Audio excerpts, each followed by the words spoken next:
At the time, Tonette and I were angry, just like everybody else who learned about this. In fact, the more we learned, the more angry we got. The last place anybody wants to be is amongst a bunch of angry people. Well, again, something amazing happened. You know, the folks that were angry about this started to recall, and they were told they needed to collect 73,000 signatures in 60 days.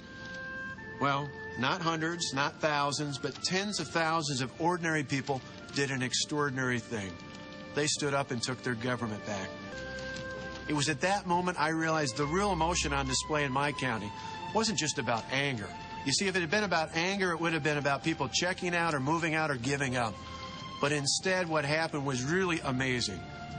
You saw people standing up shoulder to shoulder, neighbor to neighbor, and saying, "We want our government back." And in doing so, the real emotion on display was about hope. Today, I see a lot of the same emotions on display here in Wisconsin and all across our great country. Obviously, there's a lot of reasons to be angry, but instead, I see hope in Wisconsin.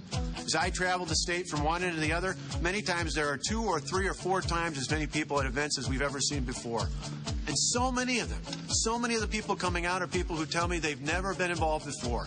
This is a first time for them, but they realize too much is at stake not to get involved in the game.